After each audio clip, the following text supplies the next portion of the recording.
As a sales leader, there are a whole lot of things that can really give you headaches. I mean, there's plenty of problems to go around, right? Always something that makes your head hurt. But there's this one thing. I mean, it's that nagging migraine in the back of your head, right behind your eyes that just never seems to go away.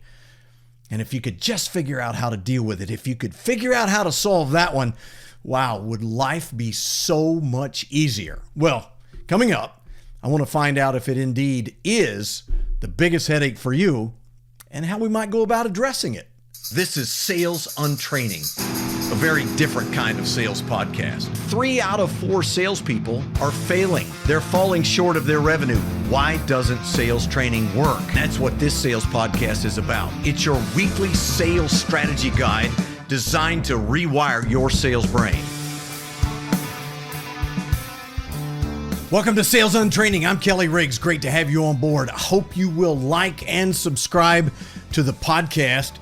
And more importantly, I hope you will share it with someone that you think can benefit from these conversations as we talk about the necessary changes that have to be implemented if we're really going to leverage sales training, because sales training is just broken. We're doing it wrong. Well, we've got a bunch of episodes already recorded, so a lot of material for you to look at. Hopefully you've been with me for quite a while. If not, welcome aboard.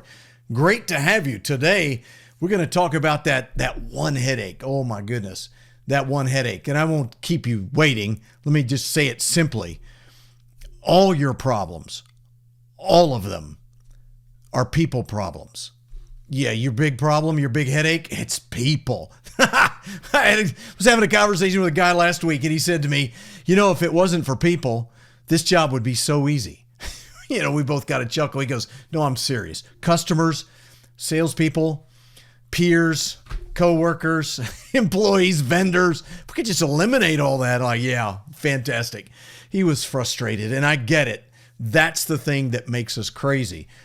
Isn't it amazing if I ask each and every one of you to stop, evaluate all of your sales team, and if you could dramatically improve the bottom third or bottom fourth of your sales team, what kind of impact would it have on performance? I think we'd all agree it'd be pretty substantial. My question is, why don't we do it? Why don't we make changes? And I've been accused, full transparency, I've been accused of thinking that every problem can be solved by just firing people. No. Okay, it would help. No, I jest. All right. Here's the problem that I see. There's way too much mediocrity in sales. Come on, that's just not an anecdotal experience. That's what the data says. The data says that basically 3 out of 4 salespeople are not good.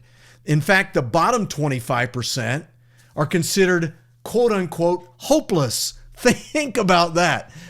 Give me one place in your organization where 1/4 of the people working for you could be hopeless and you'd be good with it. Now, everybody, and I do mean everybody, said, well, yeah, Kelly, it's not that bad at our place. Really? Okay, well, let's look at the numbers. It is amazing how well salespeople are doing in their own minds or in the minds of the sales leader. But the owner, the CEO, the executive team, they're looking at sales numbers and saying, no, not so much. So if our problems are people problems, and let's just focus in on salespeople, here's the question I really want you to answer. Why are you so cavalier about hiring, about the way you hire, about the methodology that you use to identify, acquire, and retain talent? It is shocking to me what people do in the hiring process.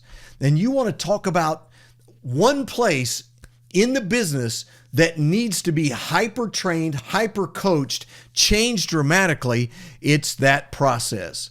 Interviewing, hiring, offer, onboarding, the whole kit. Most companies have zero, and I mean zero training. HR raises their hand. They're like, no. I've been to many hiring seminars. Okay. What about the hiring managers? Well, we've had them in and told them there's certain questions they can't ask, and we've given them legal direction on the kinds of things that can be said, can't be said, what they can look at and talk about. That's not what I'm talking about. I'm talking about the ability to predictably hire A players. Are you ready? 90% of the time. Okay, you're done laughing, and you're like, that's just adorable, Kelly, 90% of the time. Are you kidding me? I'm lucky to find people who can walk and chew gum, that can breathe while they walk. I mean, are you serious? I mean, we take what we get. Have you looked at the market out there? Yes, I have. In fact, I've spent a lot of time working with clients, helping them create that end-to-end process to identify, acquire, and retain talent. It can be done. It's not pie in the sky. Here's the problem. It's just like the problem with sales training. It's just like the problem with leadership. It's hard. Oh my word, it's hard. Hiring A players, really, really hard. Let's talk about how you go about doing that. How can you upgrade dramatically the skills on your sales team? Well, if you've got good people, as an aside, if you've got good raw material, then you need to look definitively at how they're trained, how they're onboarded, and whether or not they're being coached. Are you listening to me, sales leaders? Do you actually coach? The data says you're not. And if you are, fantastic. If you're not, there's several episodes in Sales Untraining about coaching. You can improve dramatically, and more importantly, you have to. Okay? Easy enough. But let's suggest that you've got people on your team that aren't quite up to par. They're not as good as you would like. Everyone in the building knows that you've got 2, 3, 4 people that are sub B players, C players, maybe even a couple of really bad apples. I mean, they're occupying space. They take care of a few customers, but they're not going to contribute. They're not going to grow. They're not going to hit their numbers.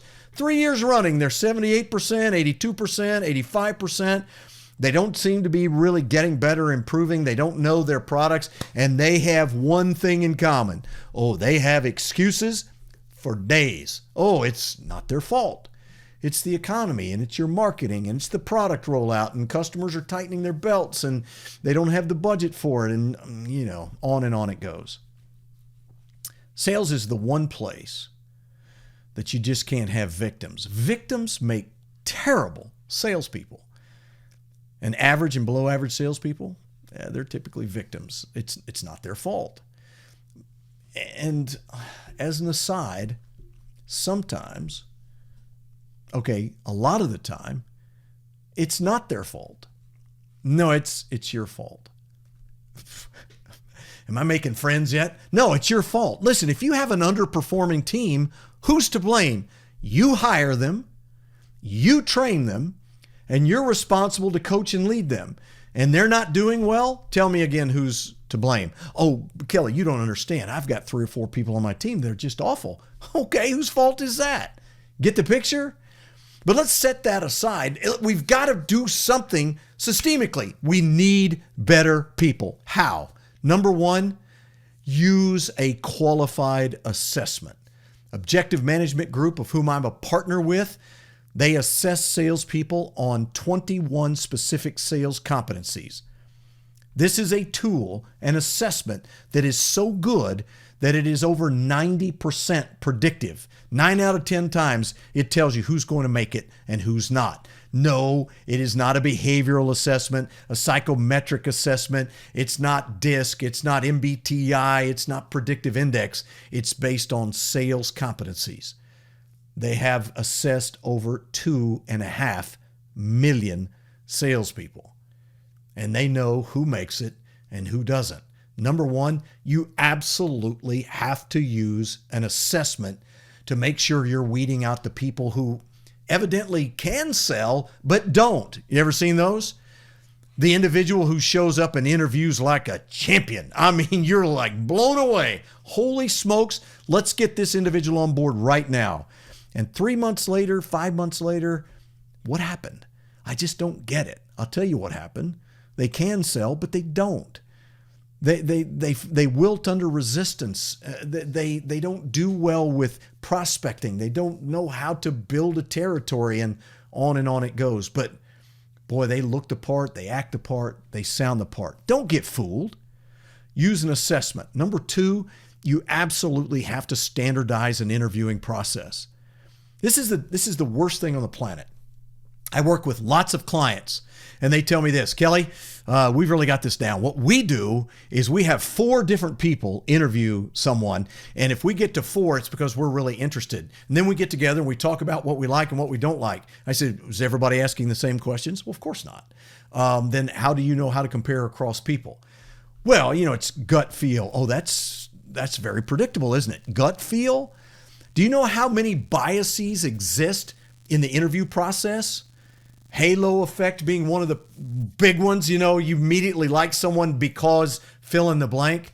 They look like you, sound like you, went to the same school as you, know somebody you know, et cetera, et cetera. You ignore and overlook all the red flags, and here they come into your organization. That's just one. There's many biases in hiring that you have to have a defined methodology so that you can weed them out and get down to real data, real facts, real understanding of what someone can and cannot do. Number 3, you absolutely have to decide going into the game, what are we hiring this person to do? What are we hiring them to do? I asked a sales leader recently. He said, we're hiring a new salesperson. I said, what are you hiring them to do? And he looked at me like, you need to turn up your hearing aid? I mean, what's the problem? We're hiring a salesperson. I said, yeah, I get that. What are you hiring them to do? He's like, man, you gave me that you are really dense look. I go, look, every sales position is different. Is it a new territory or existing? Has it been around? Do you want it to grow? Do you need to open up new markets? Do you need them to provide market intelligence? Do you need them to master certain product categories first? I mean, there's a lot of things. Are you hiring them to grow at a definitive pace? How soon do they need to be at break even? How soon do you expect them to be able to operate on their own? And on it goes. In other words, what's the mission and what results are you expecting them to create in the position, and what's the time frame for that? Isn't it interesting? We're way too cavalier about how we hire. This thing should be strategic. We should have a game plan. We should know exactly what we're looking for, and we should know exactly how to find them and attract them. Number 4, listen, you're right. Let me rescind a little bit of what I said earlier. Yeah, it's hard to find good people. The marketplace is more difficult than it was 15 or 20 years ago, clearly. Do you know how to sell your own company? Yes. Do you know how to sell your company? I mean, after all, you're the sales leader. Certainly you can sell your company, can't you? Frankly, having asked this question hundreds of times, why would I go to work for your company? The answers are just as bad as when I ask salespeople, why should I buy from you? Well, Kelly, that's clear. I mean, we're the best. We've been around the longest. We've got great quality, great service, blah, blah, blah. Yeah, that's what everybody says. Are we actually dealing with that question exactly the same way? When someone should think in their mind, why would I go to work with you? I've got 3 really good offers, including yours. Why choose you? Things to think about. How do you solve your people problem? Because all your problems are people problems. Well, coming up next, a couple of things that you've got to dial in if you're going to retain those good people and continue to improve your personnel. I'm Kelly Riggs, host of the Sales Untraining podcast. A couple of quick questions for you. Do you hire salespeople? Is sales turnover far too high in your organization? Do you struggle to find A players for your sales team? Well, these are very common questions, and there is a better way to hire. I'm a partner with Objective Management Group, OMG, and they have been assessing sales candidates for over 30 years. In fact, they've assessed over 2.5 million salespeople. Now, this is a very different type of assessment. First thing out of your mind is it another behavioral assessment? Is it a psychometric tool? Is it a personality quiz? No, nothing like that. It is based on 21 very specific sales competencies. And you need to listen to this. This is crazy. It is 91% predictive of sales performance. That's right, 91% predictive. You can't even make a claim like that without the science behind it. Listen, if you struggle to find the right people, or if you just need a lot more help in the hiring process and making sure you're getting in front of the right people to hire, please email me, Kelly@bizlockerroom.com. Oh, by the way, and you can absolutely try it for free, and it has a guarantee. Kelly@bizlockerroom.com. Back to the show. Welcome back. I'm Kelly Riggs. This is Sales Untraining. Again, it's that weekly sales strategy guide designed to completely rewire your sales brain. And by the way, as an aside, if you'd like to have a candid conversation about sales leadership, about hiring, about all of the ideas or any of the ideas that I've brought forth in Sales Untraining and how it might apply to your sales organization, you can find me at Kelly@bizlockerroom and find out much more about me at bizlockerroom.com. Really welcome that conversation. Absolutely no charge and no hard selling on my side. If you don't have something that needs to be addressed, you don't need me. But if you do, hey, we could talk about it. Well, today we're talking about hiring. And I have observed in 18 years of doing this that companies tend to be terribly cavalier about hiring. They're very, very reactive. You know, when do we start the process? When we need someone. Well, I'm going to tell you that unless you're a unicorn, you need someone right now. It's not because you have open slots. It's because you have opportunities for upgrade. One of the big things that needs to change is the idea that we only interview and hire, or we only pursue candidates when we need someone. Now, great sales leaders know that people are the game. This is the game. Better talent, better people. There's always going to be someone who gets promoted, who gets lured away with a big opportunity, or you've got a couple of people at the bottom who are not performing as you need them to, and you can always, and I mean always, be looking for talent. And they're everywhere. You run into them on a regular basis. When you see discipline and when you see customer experience people and when you see people that sound and act articulate, hey, listen, you can become a talent factory, especially if you're the kind of person that learns how to develop those selling skills. If you can take raw talent, someone who has tremendous desire, great discipline, and wants to grow and learn, they're a learner, and you're a great teacher/coach, you can become a talent factory. There's no doubt about that. But you got to change that thought process, that outlook. It's got to be 24/7. We are looking for opportunities. Listen, as a sales leader, finding talent may actually be your number one responsibility.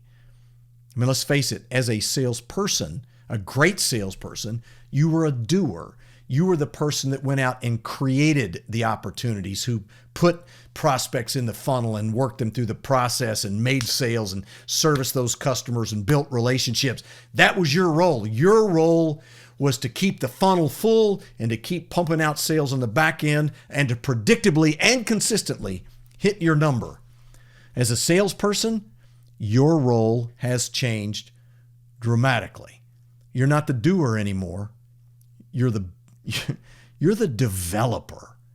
You develop the team. And part of that is you've got to have the right raw material to work with. You've really got to change your mindset about what your role is.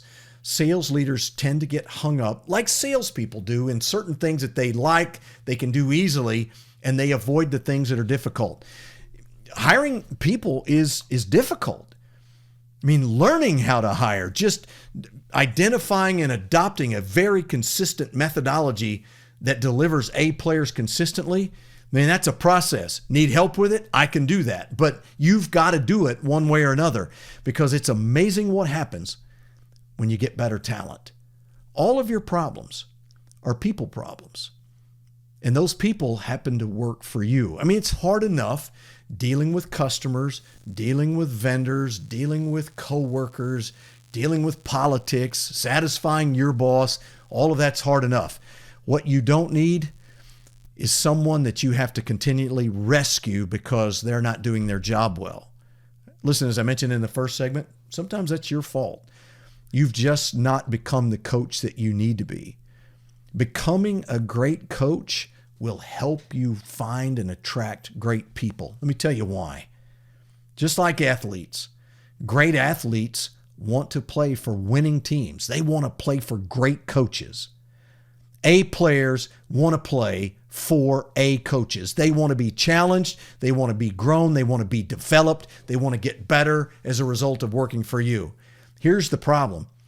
B managers almost never find or retain A players. A players don't want to play for subpar people. They'll stick around for a while, but if you're a subpar manager, you've almost condemned yourself to performance problems. You've got to upgrade your specific skills and talents, and then you've got to turn your attention to finding the right people and bringing them on board so that you can absolutely grow your potential into real performance. That only happens when you get better people. Better people are the answer. And yet, we're incredibly cavalier about the way we do it. One of my clients routinely has said to me, Kelly, you don't get it. Man, I wish I had a few bucks for every time I've heard that. Because I'm the coach, teacher, consultant, whatever. I've never lived in the real world. No, I have. I've been a salesperson. I've been a sales manager. I've been a sales executive. I've been a sales trainer. I've been a sales consultant. I've owned 4 different companies that have nothing to do with what I do today. Owned or co-owned. I understand business. I understand how it works, right? Kelly, you don't get it. We just don't have the time. It's so difficult to find people. I'm so busy doing other things. My son and I wrote a book together called Counter Mentor Leadership, How to Unlock the Potential of the 4-Generation Workplace. One of the chapters is entitled, The 4 Most Dangerous Words in Your Vocabulary. I don't have time. If you don't have time to do the most important thing that a coach does, and that's to put great talent on the field, then what are we doing? Yeah, I know what some of you are saying. That's all dictated by people above me. This is a conversation you need to have. And I understand there are many of you who your hands are cuffed. There's nothing you can do about it. You get what they give you, or you can't go out and hire, or whatever the case may be. Then you better be great as a coach. But you just can't be cavalier about the process of hiring great talent. Do you know how much people have to learn to be fantastic in the field? It's amazing how much knowledge and skills have to be mastered in order to be super successful as a salesperson. You've got to be able to coach those things. All right? All your people problems, well, most of them can go away when you decide to upgrade your people. I'll see you next time on Sales on Training.